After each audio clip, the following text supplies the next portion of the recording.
Amazon के जंगल cut रहे हैं हमारी लाइफस्टाइल की वजह से। 2 पेड़ लगा रहे हो और ज़िंदगी ऐसी जी रहे हो कि 2000 पेड़ कटने पड़ रहे हैं हमारी लाइफस्टाइल के लिए, एक आदमी की। तो 2 पेड़ लगा के क्या मिलेगा? यही सब जो जीडीपी वाले हैं, ये आप तक क्लाइमेट क्राइसिस की पूरी खबर आने से रोक रहे हैं। ये खबर कोई नहीं पहुंचने दे रहा आप तक, कोई अखबार नहीं, कोई टीवी नहीं, कोई मीडिया नहीं, सरकार नहीं। सरकारें तो खास तौर पे छुपा रही हैं। ये जितने बड़े बड़े इकोनॉमिस्ट हैं, ये सब बिल्कुल पगलाए हुए हैं। ये अभी भी सोच रहे हैं कि मुझे जीडीपी बढ़ाना है, जीडीपी बढ़ाना। जैसे आपके घर में आग लगी है और आप भीतर बैठ के नोट गिन रहे हो। हम मिनिस्ट्री ऑफ फाइनेंस के बहुत होशियार आदमी हैं, ये बताते हैं 2070 तक हम ऐसा ऐसा कर देंगे। 2070 में तुम जिस शहर की बात कर रहे हो, शहर ही नहीं बचने वाला। कृपा करके जो परंपरावादी हैं, ये ना कहें कि अरे हाँ आजकल ज़माना ख़राब आ गया है, ये नई चीज़ है, वेस्टर्न कैपिटलिज्म, इसने पृथ्वी बर्बाद कर दी। सॉरी सर, आपकी जो इंडियन परंपरा है वो भी यही कहती है, भोगो भोगो भोगो। सर, मैं क्लाइमेट चेंज से रिलेटेड थोड़ा सर्च कर रही थी और मैंने आपके वीडियोस भी देखे। तो आप उसमें सीधे सीधे ये क्यों नहीं बताते हैं कि क्लाइमेट चेंज की सबसे बड़ी वजह फॉसिल फ्यूल्स का अंधाधुंध कंजम्पशन और एक्सेसिव डिफॉरेस्टेशन है, बल्कि रादर आप ये बोलते हैं कि एफॉरेस्टेशन एक इनइफेक्टिव मेथड है। और आज हम देखते हैं कि एक ट्रेंड सा है कि जो भी थोड़े पढ़े लिखे लोग हैं वो अपने बर्थडेज़ में, एनिवर्सरीज़ में एक संकल्प ले रहे हैं कि हम पेड़ लगाएंगे। तो क्लाइमेट चेंज से बाहर निकलने का सही तरीका क्या है?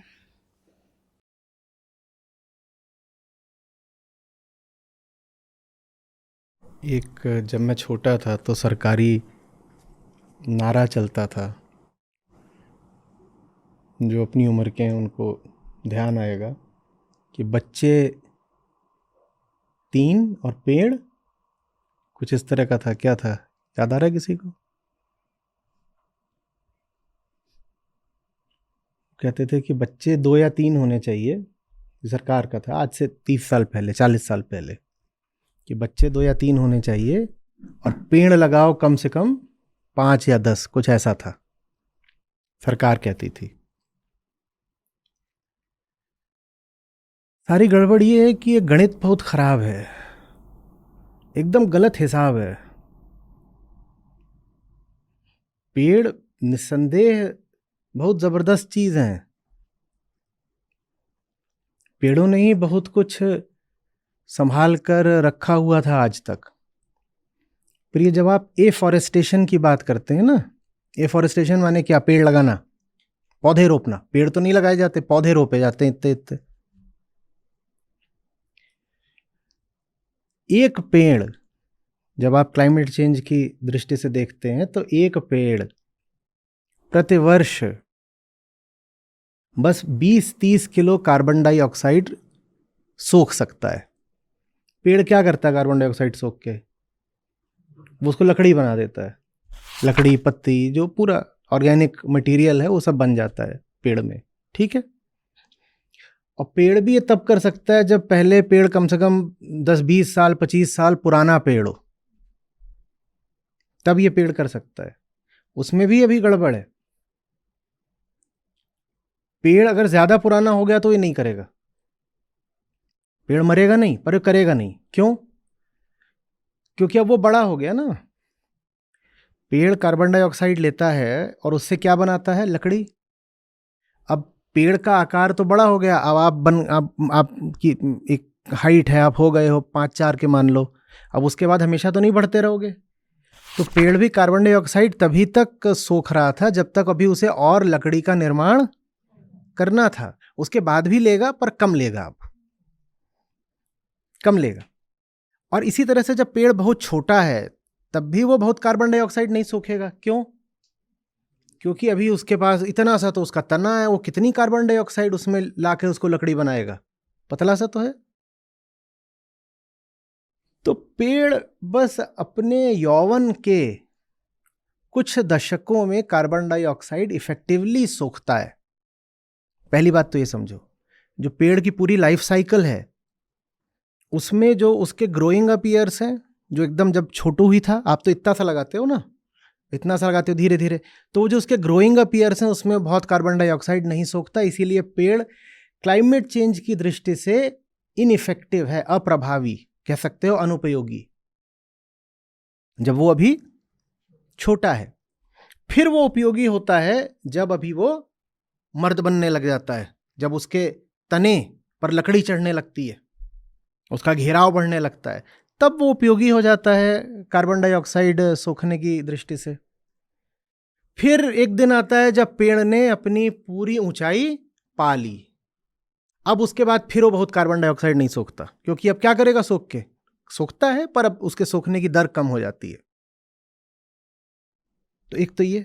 दूसरी बात, पेड़ जब अधिकतम भी सोखता है, मैक्सिमम, तो मैंने क्या बोला, कितनी सोख लेता है, 20 से 30 किलो प्रतिवर्ष, 20 से 30 किलो प्रतिवर्ष।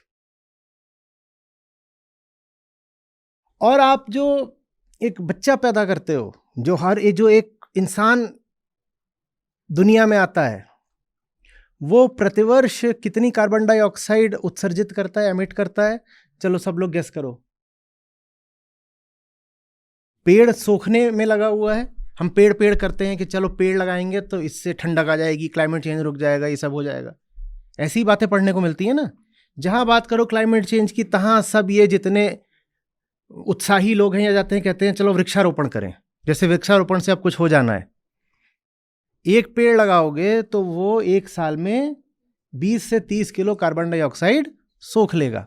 बढ़िया मस्त पेड़, ये झाड़ झंखाड़ नहीं जो हमें यहाँ देखने को मिलते हैं, बबूल कीकर, इनसे नहीं होगा। हम वृक्ष की बात कर रहे हैं, बड़े वृक्ष, वो भी 20-30 किलो सोख लेंगे, बहुत हुआ तो 35 किलो। और जब एक सदस्य दुनिया में जो मनुष्य प्रजाति है इसका बढ़ता है, माने एक बच्चा पैदा होता है, तो बताओ वो एक साल में कितनी कार्बन डाइऑक्साइड एमिट करता है? चलिए कौन बनेगा करोड़पति, बताओ भाई। एक साल में पेड़ का कितना आया? 20-30 किलो। तो अब बताओ बच्चा एक साल में, बच्चा माने जो पैदा हुआ है, वो उसका कितना आता होगा? 2 टन। हथौड़ा होना चाहिए। हाँ, 2 टन 1, 2 टन 2, आगे बताओ। 60, 2.5, 70, 1000। पेड़ 20-30 और बच्चा 1000, बच्चा 1000, पता नहीं। हाँ, आगे आगे आगे आगे आगे। यहाँ कोई और उत्साही खिलाड़ी नहीं बैठा हुआ है, खतरे उठाने वाला कोई नहीं बैठा?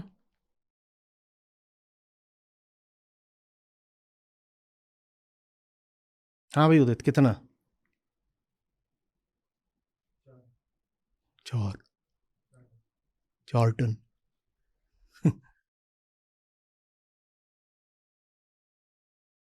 या यही बता दें प्रश्नकर्ता, आप बताइए ना, पहले तो आपको बताना चाहिए। हम इधर उधर से काहे को ले रहे हैं? हाँ 10 टन। हाँ 10 टन। छोटा सा तो होता है बच्चा, क्या करेगा 10 टन से ज्यादा, क्या करेगा? इतनी तो पोटी भी नहीं करता। हाँ भाई बताओ, कौन बताएगा असली आंकड़ा? पेड़ सोखता है, फिर से इसको जरा भीतर उतरने दीजिए छाती में, ताकि ये पेड़ की रट लगाना बंद करो।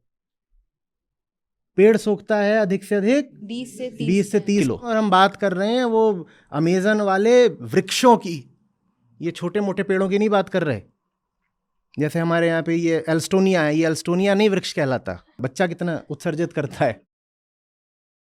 बोलो बोलो। 60,000 किलो।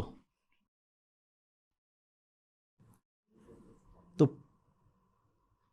वृक्ष का है, साल में वो अधिक से अधिक बेचारा पूरा पंपिंग करेगा, सूखेगा, तो 20-30 किलो कार्बन डाइऑक्साइड वो अपना ले लेगा, उसकी लकड़ी बना देगा।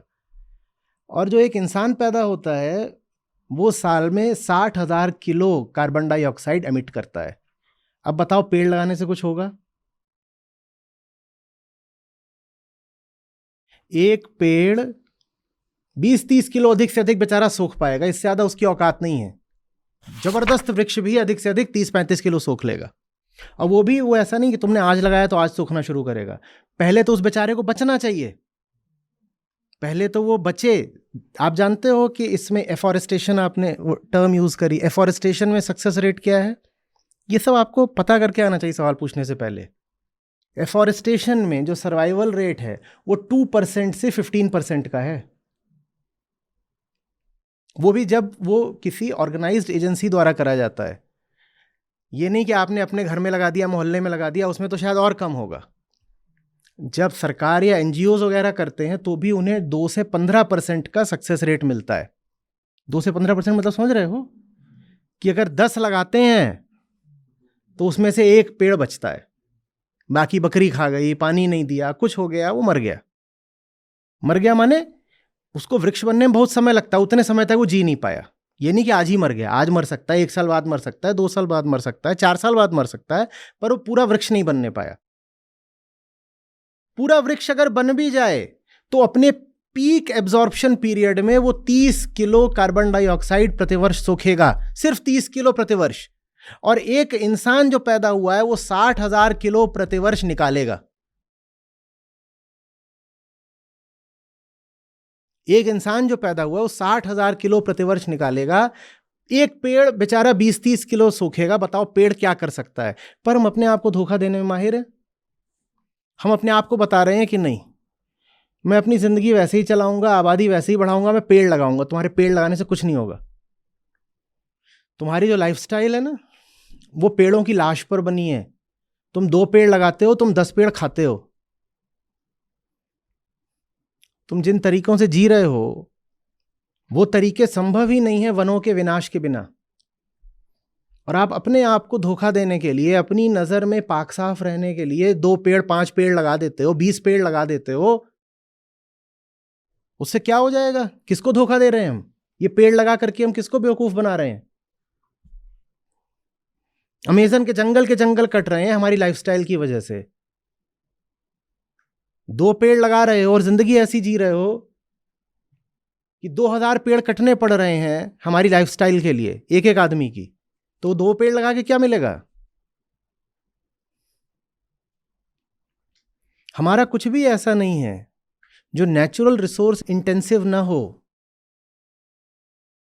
हमारी एक एक सांस प्रकृति के विनाश पर आधारित है। ऐसा नहीं कि वो आवश्यक है, पर हमारी विचारधारा ऐसी, आइडियोलॉजी ऐसी है, जो हमारा फिलोसॉफिकल इंडोक्ट्रिनेशन हो गया है। हमें जीवन जीने का जो तरीका बता दिया गया है वो तरीका ही यही है कि प्रकृति के विनाश के बिना हम जी ही नहीं सकते। हम प्रकृति के विनाश के बिना जी ही नहीं सकते। तो ये जो पेड़ लगाने वाले डू गुडर्स हैं, मैं उनसे कह रहा हूं कि थोड़ा आंकड़े देख लो, उसके बाद शोर मचाओ कि पेड़ लगाना है, पेड़ लगाना है। पेड़ अगर लगाने हैं तो फिर इतने लगाने पड़ेंगे कि अरबों पेड़ लगाने पड़ेंगे। ये 2-4 पेड़ से नहीं होगा, और अरबों पेड़ लगाने ही नहीं पड़ेंगे। भूलना नहीं कि उनका सर्वाइवल रेट कितना होता है। तो जितने पेड़ चाहते हो कि बचें उसके 10 गुना लगाने पड़ेंगे।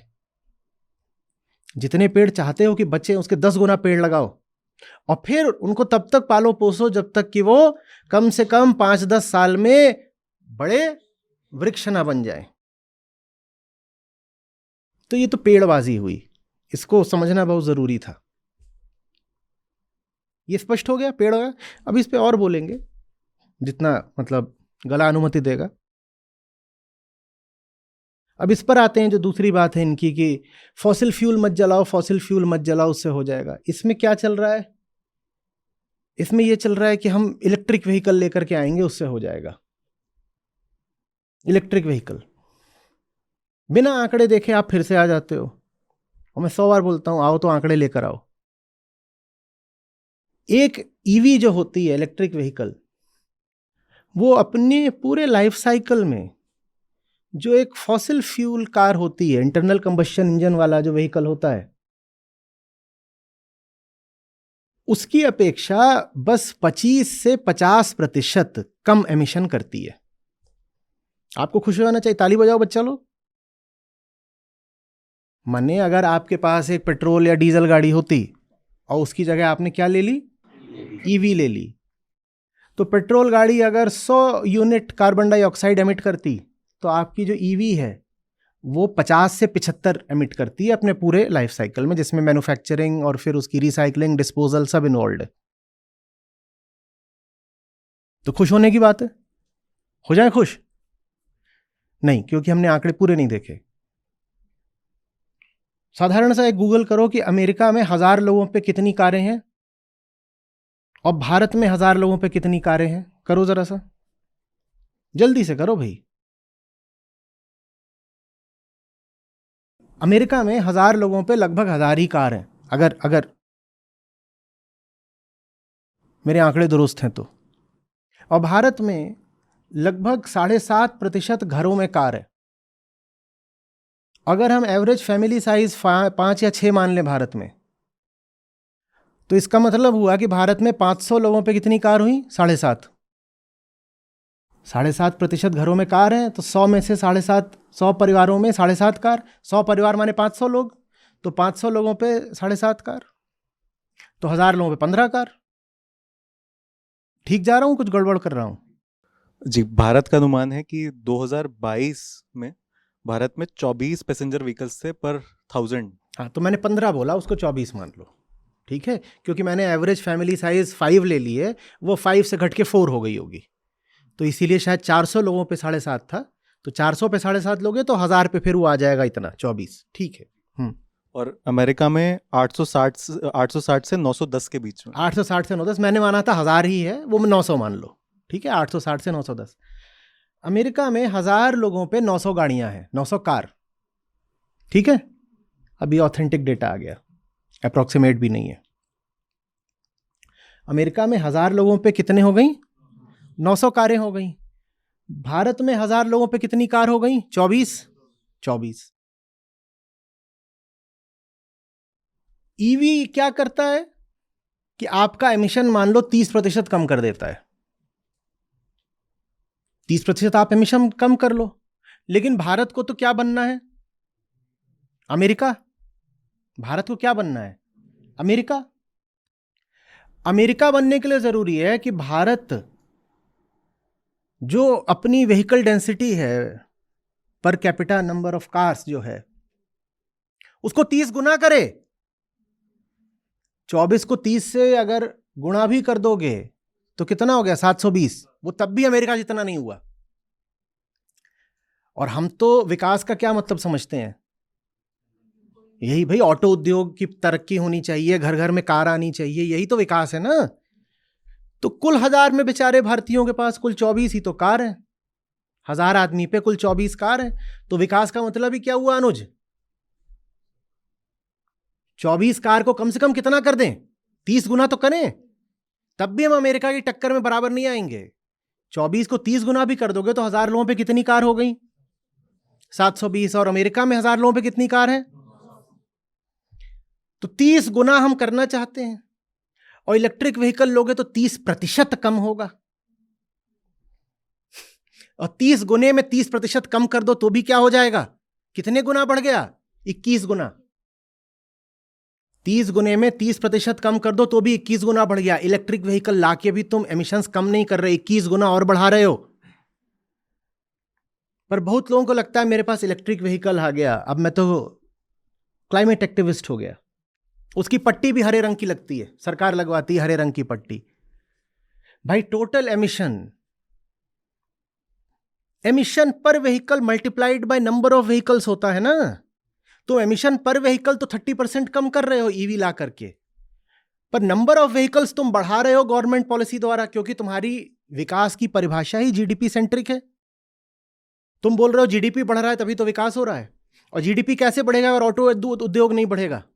ऑटो उद्योग बढ़ने का मतलब ही यही है कि घर घर में कार पहुंचनी चाहिए, और घर घर में कार पहुंचाओगे तो तुम ईवी भी लेकर के आओ तो भी एमिशंस 21 गुना बढ़ेंगे। और तुम्हें एमिशन बढ़ाने नहीं है, तुम्हें एमिशन घटाने हैं। जितने एमिशन आज हैं अगर इतने भी चलते रहे तो हम पृथ्वी को नहीं बचा सकते। जितने कार्बन एमिशंस आज हैं अगर इस पर स्टेबलाइज भी कर लें तो भी हम पृथ्वी को नहीं बचा सकते। और जो आप ईवी पॉलिसी लेकर चल रहे हो वो तो 21 गुना और बढ़ा देगी एमिशंस को। पर ये दो बातें हैं जिनको लेके पढ़े लिखे लोग भी बहुत उत्साहित रहते हैं। एक तो पेड़ लगाओ और दूसरा ईवी चलाओ। ना ईवी चलाने से कुछ हो सकता, ना पेड़ लगाने से कुछ हो सकता। जिससे हो सकता है कहिए तो उसकी बात करूं, नहीं तो घर चलते हैं। आप में से कुछ लोगों ने ईवी वगैरह बुक भी करा रखी होगी, बेकार में काहे को मैं बुकिंग कैंसिल कराऊं। बड़ा प्रचलन है आजकल, छोटे छोटे सैपलिंग्स ले लेंगे, एक दूसरे को दिखा रहे हैं। एक सज्जन थे पहले, ऐसे लोग यहाँ गुलाब खोज के चलते थे, वो यहाँ पे सैपलिंग लेके चलते हैं, बोलते जो मिलता है उसको दे देता हूँ, तो लगाओ। बोलते इस तरीके से मैं पृथ्वी को बचा रहा हूं। ऐसे पृथ्वी नहीं बचने वाली। तुम बिना आंकड़ों के बात कर रहे हो, तुम बेतुकी तर्कहीन बात कर रहे हो, ऐसे नहीं होता। जो मूल वजह है वो समझो। मूल वजह है हमारी विकास की गलत अवधारणा, bad philosophy of life itself. हमें बता दिया गया है कि हम पैदा हुए हैं प्रकृति को, नेचर को भोगने के लिए, और इसी का नाम तरक्की है। Development consists of exploitation of nature. मैं अलग हूं, ये अलग है, और मेरी खुशी इसमें है कि मैं इसको भोग लूं। मैं अलग हूं, ये अलग है, मेरी खुशी इसमें है कि मैं इसको भोग लूं। हमें ये फिलॉसफी पढ़ा दी गई है। ये पूरे तरीके से एक वेस्टर्न फिलॉसफी है, डुअलिस्टिक। मैं अलग, ये अलग, मैं अलग, ये अलग।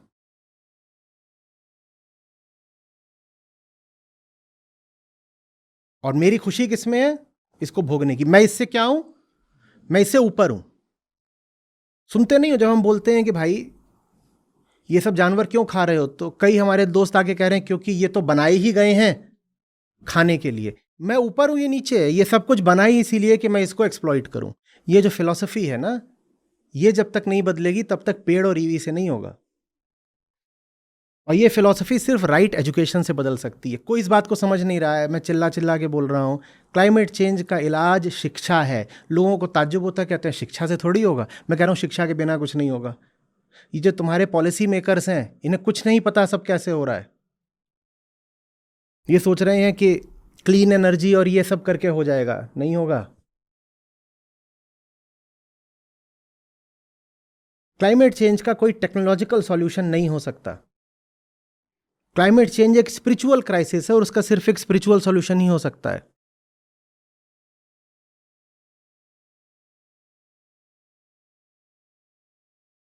समझ में आ रही है कुछ बात आपको? भारतीय दर्शन आपसे कहता है, मैं इसलिए आपसे वेदांत की इतनी बात करता हूं, तुम इससे भिन्न नहीं हो। बार बार आपको यही समझाता हूं ना मैं, पूरे गीता पाठ्यक्रम में। तुम इसी महासमुद्र की एक लहर मात्र हो। यही कृष्ण बोलते हैं, यही अष्टावक्र बोलते हैं, यही संतों ने गाया है। तुम भिन्न हो ही नहीं। जब तुम इससे भिन्न नहीं हो तो तुम्हें इसको एक्सप्लॉइट करके क्या मिल सकता है? एक लहर को पानी पी पी के क्या मिलेगा बताओ? जो लहर है वही पानी है, तो लहर को और पानी पी के कुछ मिलेगा? यह भारतीय दर्शन है। तुम इससे अलग हो ही नहीं, तो फिर एक्सप्लॉइटेशन से कोई फायदा भी नहीं है। लेकिन वहां पर एरिस्टोटल से शुरू करके, एरिस्टोटल से भी पीछे और चले जाओ तुम, प्लेटो से शुरू करके, और अभी हाल में आ जाओ तुम, सबसे जो बड़ा उदाहरण है डेकार्ट। वहां लगातार फिलॉसफी यही रही है, हम अलग हैं। Mind matter dichotomy. Man exists to exploit nature, and in that lies his conquest and happiness, and that is what is climate crisis, the exploitation of nature. जब तक हम अपनी खुशी के अच्छे, बेहतर, सूक्ष्म तरीके नहीं ढूंढेंगे, तब तक हमें खुशी बस एक चीज में मिलेगी। क्या? जो सामने उसको काट कूट दो, उससे अपने उपयोग का कुछ सामान बना लो। यही क्लाइमेट क्राइसिस है। तो क्लाइमेट क्राइसिस सॉल्यूशन है हाइयर प्लेजर्स, कि तुम्हें आनंद भी मिल जाए और प्रकृति का नुकसान भी ना हो। जब तक तुम्हें एक ही चीज में खुशी मिलती है कि फ्यूल जलाओ, फ्यूल जलाओ, तो तुम फ्यूल जलाओगे, तुम्हें कोई नहीं रोक सकता। जब तक तुम्हें एक ही चीज में खुशी मिलती है कि बीफ खाओ, पॉर्क खाओ, मटन खाओ, चिकन खाओ, तुम ये सब खाओगे, कोई कानून तुम्हें नहीं रोक सकता। शिक्षा, दर्शन की शिक्षा, जीवन की शिक्षा तुमको ऊंचे आनंद देती है। तुम्हें बताती है कि बिना किसी को मारे काटे भी जॉय कैसे हासिल किया जा सकता है। फिर तुम्हें कुछ मारने काटने की जरूरत नहीं है। समझ में आ रही है बात? ये हम बहुत मूर्खतापूर्ण राह चल रहे हैं। आप अखबार उठाओ, आज का ही अखबार है, उसमें आर्टिकल्स रहते हैं बड़े बड़े, अगले 20 सालों में हमें कैसे कैसे कैसे तरक्की करनी है। और वो बड़े बड़े पदाधिकारी हैं जो आर्टिकल्स लिख रहे हैं। कोई G20 के किसी पद पे आसीन है, कोई कुछ हैं, कोई इकोनॉमिक एडवाइजरी काउंसिल के सदस्य हैं, सेक्रेटरी हैं, वो सब लिख रहे हैं। और उस पूरी बात में क्लाइमेट वर्ड एक बार नहीं होता, एक बार क्लाइमेट शब्द नहीं आता। और वहीं पे कहीं पे छोटा सा कुछ उसी पेज में कोई आर्टिकल लिखा होगा क्लाइमेट चेंज के बारे में। जब तक एक ही पेज पर इकोनॉमिक डेवलपमेंट की बात हो रही होगी एक आर्टिकल में, और क्लाइमेट चेंज की बात हो रही होगी दूसरे आर्टिकल में, तब तक क्लाइमेट चेंज नहीं रुक सकता। नहीं समझे? तुम कह रहे हो मुझे जीडीपी तो बढ़ाना ही बढ़ाना है। हाँ, साथ में देखो क्लाइमेट क्राइसिस का अगर कुछ समाधान हो सकता है तो कर लेंगे। ये जो तुम्हारी जीडीपी सेंट्रिक फिलॉसफी है ना, ये बैड फिलॉसफी है, वेरी वेरी बैड फिलॉसफी। और ये हमें अगले कुछ दशकों के भीतर ही पूरी तरह खत्म कर देगी। हमें कोई तकलीफ नहीं होने वाली है, हम जड़ से उखड़ने वाले हैं। ऐसा नहीं कि छोटा मोटा कुछ कष्ट हो जाएगा, हम विलुप्त होने वाले हैं। मुझे दर्द ज़्यादा इस बात का रहता है कि करतूत हमारी और हमसे पहले लाखों दूसरी ऐसी मासूम प्रजातियां विलुप्त होंगी जिनका कोई दोष नहीं, उन्होंने बेचारों ने कुछ करा नहीं।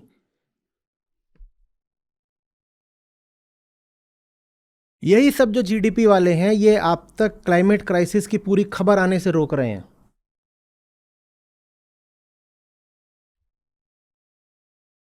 आप क्या सोच भी सकते हो कि प्रतिदिन 1000 प्रजातियां एक्सटिंक्ट हो रही हैं, विलुप्त? मैं बोलूं तो आपको लगेगा ये तो एग्जैजरेशन है।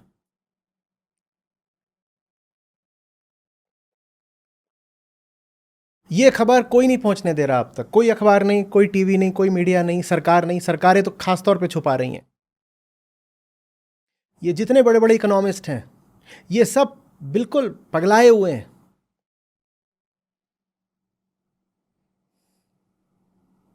ये अभी भी सोच रहे हैं कि मुझे जीडीपी बढ़ाना है, जीडीपी बढ़ाना। जैसे आपके घर में आग लगी है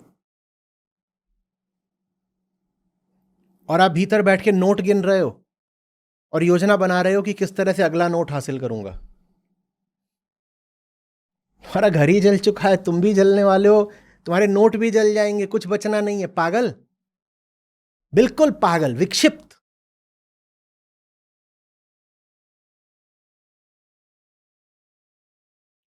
समय ऐसा है जब किसी भी बातचीत में दो अगर लोग बात कर रहे हैं, किसी भी बातचीत में क्लाइमेट शब्द का होना जरूरी है।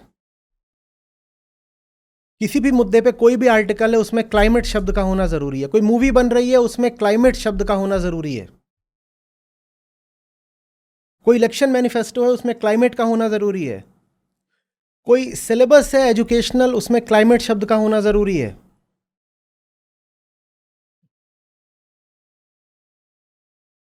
उसकी जगह आर्टिकल्स आते हैं, लेख आते हैं, प्रोजेक्शंस आते हैं कि 2070 में भारत को और कैसे कैसे इंफ्रास्ट्रक्चर की ज़रूरत होगी। और ये बता रहे हैं कि 2070 में हम मुंबई में कैसा और इंफ्रास्ट्रक्चर खड़ा कर सकते हैं। 2070 में मुंबई है? किन ख्वाबों में हो, किन ख्यालों में हो? और इन्होंने बड़े बड़े प्लान बना रखे हैं कि हम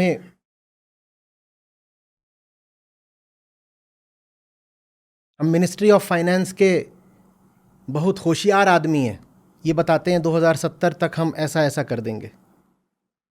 2070 में तुम जिस शहर की बात कर रहे हो, शहर ही नहीं बचने वाला।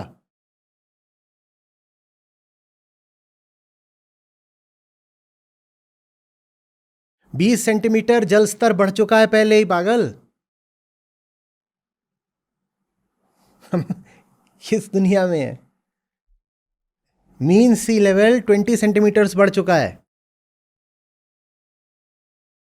2070 में हो सकता है 100 सेंटीमीटर बढ़ चुका हो। तुम किस दुनिया में हो? बांग्लादेश पूरा साफ हो जाएगा, बैंकॉक पूरा साफ हो जाएगा, भारत के बहुत सारे तटीय शहर पूरी तरह साफ हो चुके होंगे, ग्लेशियर्स हिमालय के सब पिघल चुके होंगे, नदियां हमारी जितनी हैं जो हिमालय के ग्लेशियर से आती हैं सब सूख चुकी होंगी। हम कौन सी इकोनॉमिक प्लानिंग कर रहे हैं? किस जीडीपी की बात कर रहे हैं? हेलो,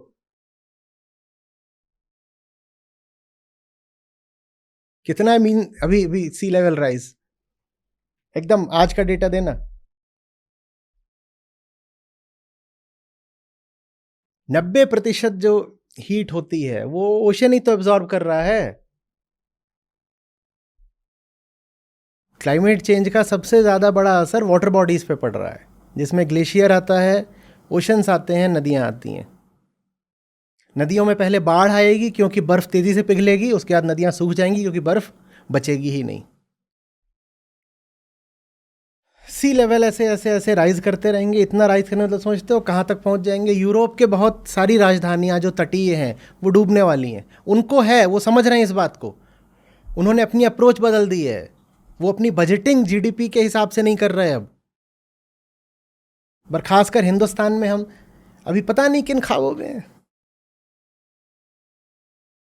और क्लाइमेट चेंज से दुनिया के जिन देशों पर बिल्कुल गाज गिरने वाली है उनमें भारत सबसे आगे है। जो देश बिल्कुल तबाह होने वाले हैं उनमें भारत सबसे आगे है। उन छोटे मोटे देशों को छोड़ दो बस, जो कि बिल्कुल द्वीपीय देश हैं, आइलैंड नेशंस जो डूब ही जाएंगे, जैसे मालदीव्स, उनको छोड़ दो। उनके बाद जिन पर सबसे बुरा आघात होगा वो भारत जैसे देश हैं, भारत, बांग्लादेश, पाकिस्तान।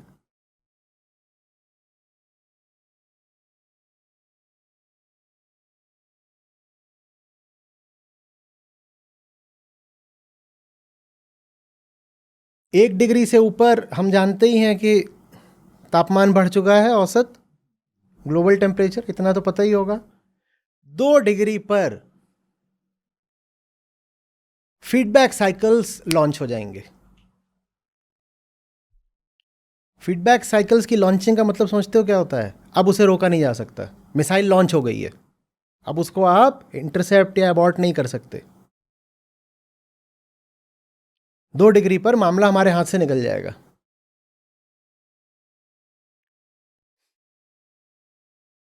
और अभी हम कह रहे हैं कि देखो हम किस तरीके से देश के अलग अलग शहरों में मैं और स्मार्ट सिटीज़ बनाएंगे, अभी ये करेंगे और अर्बनाइजेशन करेंगे हमें भी बहुत सारा। उसी अर्बनाइजेशन का नतीजा है कि तुम्हें रात में नींद नहीं आती बच्चे। Urban heat island effect, urbanisation. जिस अर्बनाइजेशन को आप समाधान समझ रहे हो वो मौत है। पर भारत की पूरी पॉलिसी इसी पे है कि हमें तो अभी अपने सब लोगों को अर्बनाइज करना है और बहुत तेज़ी से हमें जीडीपी आगे बढ़ाना है। पहाड़ काट दो, नदियों पे अभी और बांध बनाओ, हाइड्रो पावर, ये वो, हाइडल, कोल निकाल लो। इलेक्ट्रिक व्हीकल की बात कर रहे थे। इलेक्ट्रिक व्हीकल भी कार्बन एमिशन 25% कम करता है या 50%, वो इस पे निर्भर करता है कि वो जो एनर्जी उसमें आ रही है, चार्जिंग हो रही है, वो चार्जिंग कोल से आ रही है कि सोलर से आ रही है कि न्यूक्लियर से आ रही है। हमारी तो सारी किससे आती है? कोल से ही आती है। वो अभी हसदेव में क्या करा है? कोल के लिए तो सब करा है। हमारा तो सब कोल से आता है। जब कोल से आता है तो इलेक्ट्रिक व्हीकल हमारे यहाँ कोई सेंस ही नहीं रखता। कोल फायर्ड इलेक्ट्रिसिटी है जिससे तुम अपना ईवी चला रहे हो।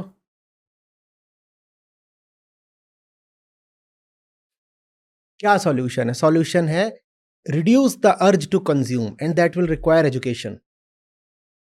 वो जो सेंट्रल अर्ज टू कंज्यूम है ना, वही 2 रूप लेती है। अब ये बात यहां से बोरिंग होगी, जिन्हें बोरिंग लग रही है उठ के चले जाए, पर असली बात यहां से शुरू हो रही है। वो जो हमारी बैड फिलॉसफी है ना, वो हम में क्या भर देती है कूट कूट के? The urge to consume. वो जो अर्ज टू कंज्यूम है वो 2 शक्लें लेती है। पहला, अपनी आबादी बढ़ाओ। दूसरा, अपनी खुराक बढ़ाओ। खुराक माने भोग, कंजम्पशन। हम बहुत सारे होंगे और हम बहुत सारा कंजम्पशन भी करेंगे। हम दोनों बातें बढ़ाएंगे, नंबर ऑफ हेड्स और कंजम्पशन पर head, which basically means consumption rises exponentially, square it. वो बैड फिलॉसफी है और कुछ नहीं है। मुझे खुश होना है, मेरे 5 बच्चे होने चाहिए। अमीरियों के जो बच्चे हैं वो आम आदमियों के बच्चे उसे 2 गुने तिगुने होते हैं।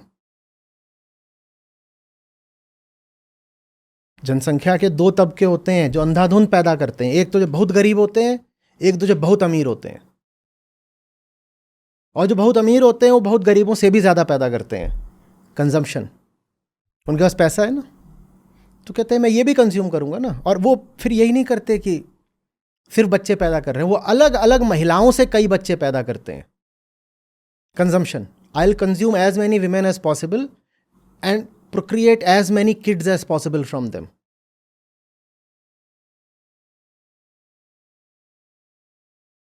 Consumption. तो पहले तो बहुत सारे हो जाओ, क्यों? If I can afford it, I'll do that. Because that's where happiness lies. My philosopher told me. मैं बहुत सारा हो जाऊंगा और मैं बहुत सारा कंज्यूम करूंगा। जब तक ये फिलॉसफी नहीं चेंज होगी आप नहीं रोक सकते। कैसे रोकोगे यार? फिलॉसफी वही है। आज मैं बात कर रहा था संस्था के एक, वो बोल रहा है कि मैं संस्था में आया हूँ, मुझे लगता है कि आई am losing out on life. आपकी सारी बातें सही हैं, दिल से इज्जत करता हूँ आपकी, लेकिन मैं वो हूँ जो पहले मुर्गा मटन ही नहीं, वो जहाँ से है, जिस क्षेत्र से है देश के, वहाँ बीफ भी खाया जाता है। बोला मैं तो ये सब भी खाया करता था, आपके पास आया, आपने मुझे वीगन बना दिया, मैं बन गया, एकदम कट्टर हूं, मैं नहीं छूता कोई भी दुग्ध पदार्थ। But I feel as if I am losing out on life. My system when it looks at my batchmates and others, it says यार मेरे को भी चाहिए।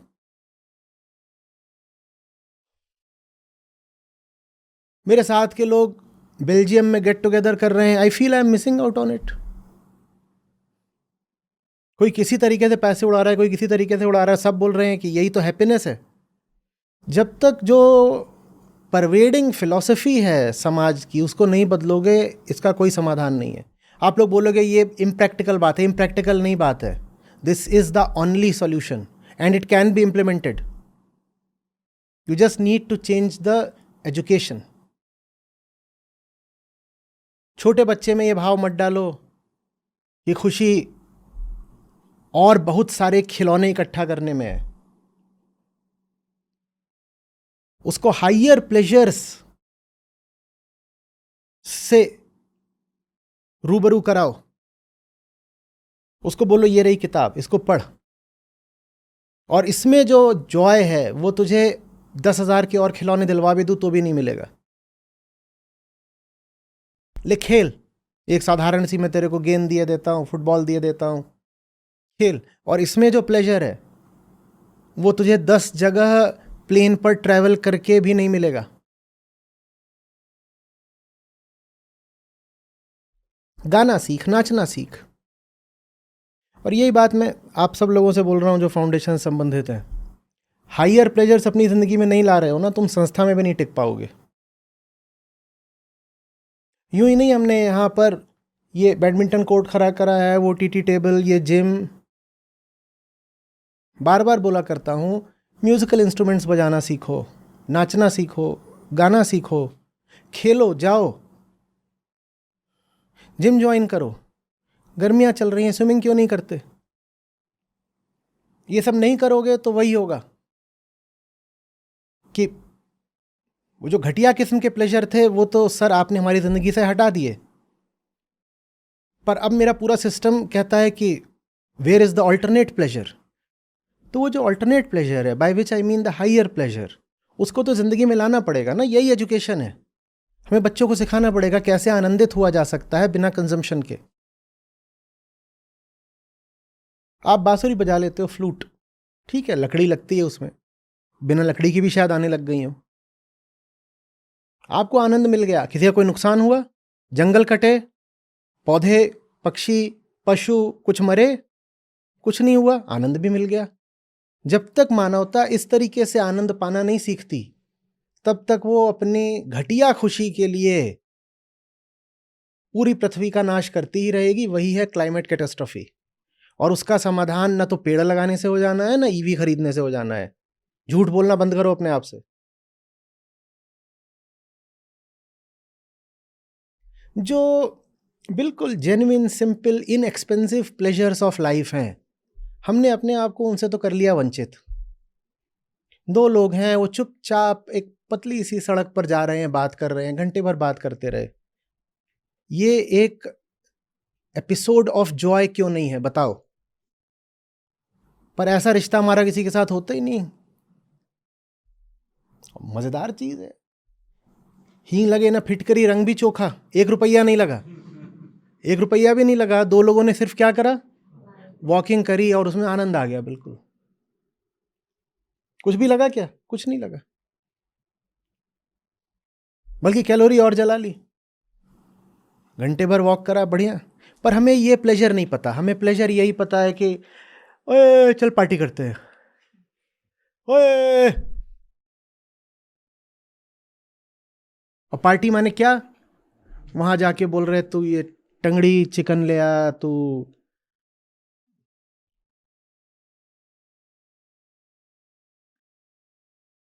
हमारे खुश होने का मतलब ही होता है कि दुनिया बर्बाद हुई। होमोसेपियंस, मनुष्य खुश हुआ और प्रकृति तबाह हुई। आपकी खुशी में देखिए आप कितनी तबाही करते हो। सबसे ज्यादा तबाही आप करते ही तब हो जब आप खुश हो जाते हो।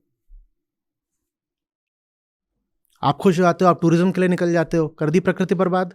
आप खुश हो जाते हो, आप पार्टी करने लगते हो। आप खुश हो जाते हो, आप सेक्स करने लग जाते हो। आप खुशी में जो कुछ भी करते हो या खुशी के लिए जो कुछ करते हो, उसी में तो दुनिया बर्बाद हो गई।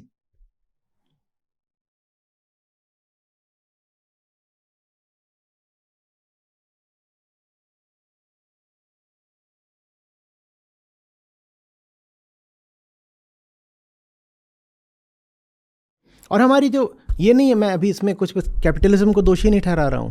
इस मामले में जो कैपिटलिज्म है, जो कहता है भोगो भोगो भोगो, पूंजीवाद और परंपरा दोनों इसमें बिल्कुल एक साथ हैं। दोनों का चोली दामन का साथ है।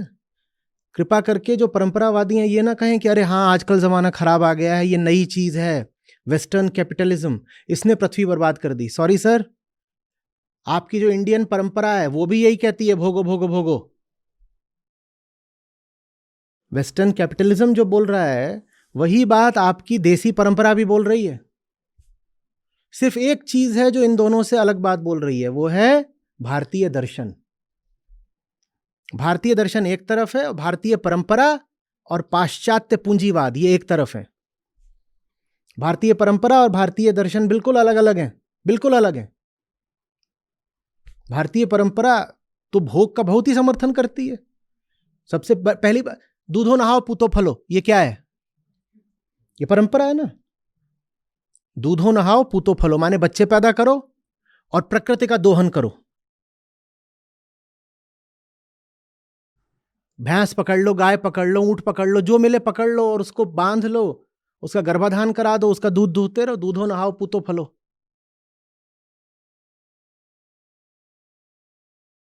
खुशी का मतलब ही क्या होता है? घर में गाड़ी आती है, उसको मंदिर ले जाओ, पंडित जी उस पर स्वास्तिक बनाते हैं।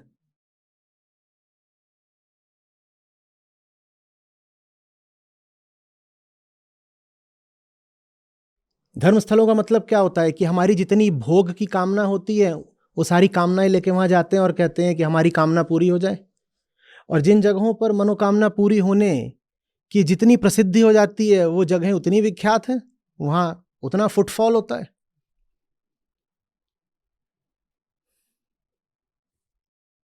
तो हमारी परंपरा भी भोगवादी ही है, इसमें कोई शक नहीं है।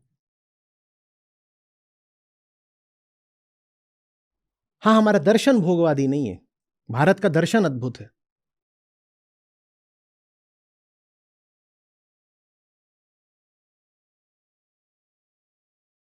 जब तक भारतीय बच्चे को भारतीय दर्शन में दीक्षित नहीं किया जाता, क्लाइमेट कैटेस्ट्रॉफी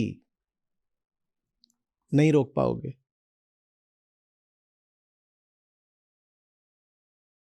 ये बात पश्चिम थोड़ी थोड़ी समझने भी लग गया है,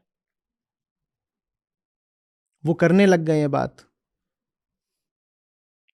वो कहने लग गए हैं कि ग्रोथ और डेवलपमेंट अलग अलग चीज है, हमें डेवलपमेंट चाहिए, ग्रोथ नहीं। और डेवलपमेंट सटल भी हो सकता है, डेवलपमेंट इनर भी हो सकता है, ग्रोथ इज आउटर। ग्रोथ नहीं चाहिए, डेवलपमेंट चाहिए। डेवलपमेंट तो ये भी हो सकता है ना कि मैंने शेक्सपियर के सारे नाटक पढ़ डाले, ये भी है। तो पश्चिम कहने लग गया है कि हमको और भोग नहीं करना, हम जहां तक पहुंच गए पर्याप्त है, बल्कि अगर इससे भी नीचे जाना हो तो हम तैयार हैं। वो इसके लिए भी तैयार है, डी ग्रोथ, ये कॉन्सेप्ट वहां चल रहा है। बोल रहे हैं हम डी ग्रोथ के लिए भी तैयार हैं। पर भारत में भी यही चल रहा है, और चाहिए और चाहिए और चाहिए, ओए और ला भाई। पिछले 100-200 साल का ना हमारा भुखमरी का इतिहास हो गया है, और जिसका भुखमरी का इतिहास हो जाता है उसको जब मिलना शुरू होता है तो फिर वो अंधाधुंध खाता है। हम अभी उसी फेज से गुजर रहे हैं, अंधाधुंध खाओ।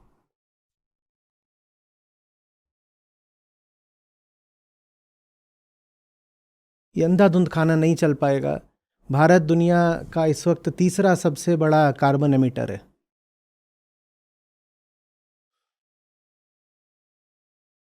हम अगर चाहेंगे कि हम अपनी जनसंख्या भी जैसे बढ़ा रहे हैं ऐसे ही बढ़ाएं, या जितनी है इतनी ही रखें, और जो पर कैपिटा कंजम्पशन है वो भी हम अमेरिका जर्मनी जितना करें, नहीं चलेगा।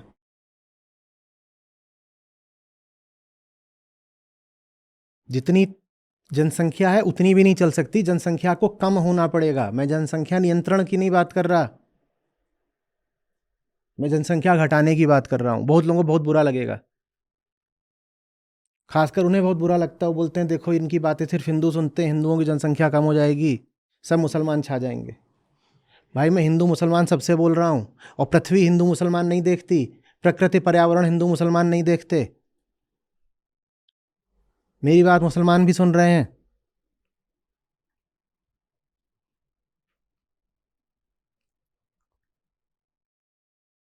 हम 810 करोड़ हैं अभी, कितने हैं पृथ्वी पर? हम 810 करोड़ हैं। 810 करोड़ लोग पृथ्वी नहीं झेल सकती, इसे कम होना होगा। और जितना अभी भी पर कैपिटा कंजम्पशन चल रहा है उतना भी हम नहीं झेल सकते, उसे भी कम होना होगा। और अभी जो कंजम्पशन है बहुत एसिमेट्रिक है। बहुत थोड़े से लोग हैं जो लगभग 50% कंजम्पशन के जिम्मेदार हैं। दुनिया की जो शीर्ष 2-4% आबादी है पैसे के मामले में, वो दुनिया के लगभग 50% कंजम्पशन और एमिशन की जिम्मेदार है। इनको पकड़ के ठीक करना पड़ेगा। ये तो छोड़ दो कि हमारे रोल मॉडल बनेंगे, इनको जेल में डालना पड़ेगा, या इनसे सीधे कहना पड़ेगा कि कंजम्पशन टैक्स निकालो।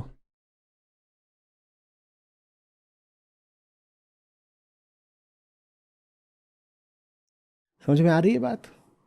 आइंदा ये सब मत करना कि मैंने एक पेड़ लगा दिया तो मैंने अपनी जिम्मेदारी पूरी कर दी, या कि मैं तो देखो ईवी चलाती हूं। तुम्हारी ईवी कम से कम भारत जैसे देश में कोई अर्थ नहीं रखती, कुछ नहीं है ना ईवी से। मैं नहीं कह रहा हूं डीजल गाड़ी खरीद लो, उल्टा मत समझ लेना कि कल से आगे पेड़ काटने शुरू कर दिए कि देखिए आपने ही कहा था पेड़ लगाने से कुछ होता नहीं तो काट ही देते इनको। दादा कुतर्क मत करने लगना। मैं कह रहा हूं ईवी निश्चित रूप से पेट्रोल या डीजल से बेहतर है, लेकिन उससे कुछ, क्योंकि समस्या बहुत बड़ी है और ईवी उसका बहुत छोटा इलाज है।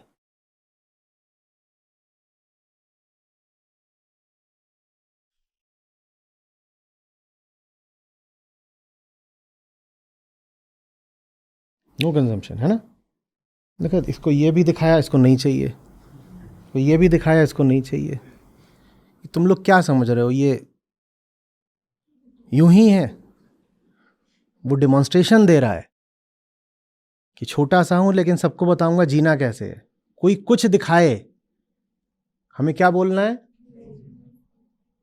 हाइयर प्लेजर ले रहा है, आचार्य जी बोल रहे हैं, वो रस विभोर है एकदम। वो गीता गंगा में इस वक्त डुबकियां ले रहा है, आनंद है। क्या करेगा वो इस तरह के सब भोग पदार्थ का? ऐसे ही होना है। समझ में आ रही बात ये?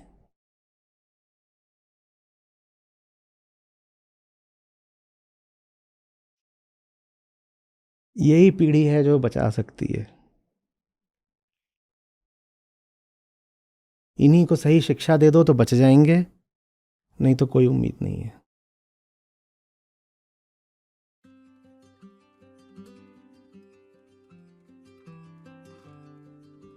नमस्ते, मेरा नाम चिन्मय है। मैं उड़ीसा से हूँ, लेकिन अभी मैं कोलकाता में रह रही हूँ। तो मैं स्टूडेंट हूँ। आचार्य जी से मैं कुछ ही दिनों 4-5 दिनों से जुड़ी हूँ। यूट्यूब में मैंने आचार्य जी के बहुत सारे वीडियोस देखे। उनके थ्रू मुझे पता चला कि एक्चुअली मेरे माइंड में बहुत सारे थॉट्स थे, बहुत सारी चीज़ों को लेके मैं कंफ्यूज भी रहती थी, जिसका क्लैरिटी मुझे नहीं था। लेकिन जब मैं आचार्य जी का सुनने लगी तो मुझे धीरे धीरे उस चीज़ का क्लैरिटी आया। तो फिर मुझे पता चला इस ये के बारे में, तो मैं उसमें ज्वाइन हुई हूँ। कल ही मैं ज्वाइन की हूँ। तो जो आज का सेशन था, मेरी सीख यही है, जो दुनिया में हम प्यार या प्रेम जो भी कहते हैं, उसका वास्तविक अर्थ है कि वो फ्रीडम है। क्योंकि अगर आप स्वतंत्र नहीं हो तो फिर आपको प्यार करने का, एक तरफ से हम बोल सकते हैं कि आप प्यार के काबिल नहीं हो, क्योंकि प्यार के काबिल बनना पड़ता है।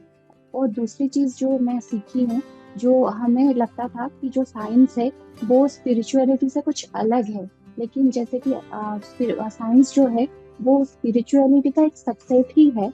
और मेरी समझ से मुझे ये लगता है कि जो साइंस है वो दरअसल एक माध्यम होता है, जिसके थ्रू हम स्पिरिचुअलिटी को अच्छे से समझ सकते हैं। जो ऐसे ही बोल देते हैं कि हाँ ये आध्यात्म है, ये वो है, लेकिन जो साइंस वो माध्यम है जो हमें ये बता पाता है कि स्पिरिचुअलिटी है क्या, जो आध्यात्म बोलते हैं वो है क्या। तो साइंस के माध्यम से ही अगर हम स्पिरिचुअलिटी की तरफ बढ़ेंगे तो जो सच में जो स्पिरिचुअलिटी है, जो एक्चुअल में है, उसको हम जान पाएंगे। मेरे ख्याल से यही है आज की मेरी यही सीख है। नमस्कार।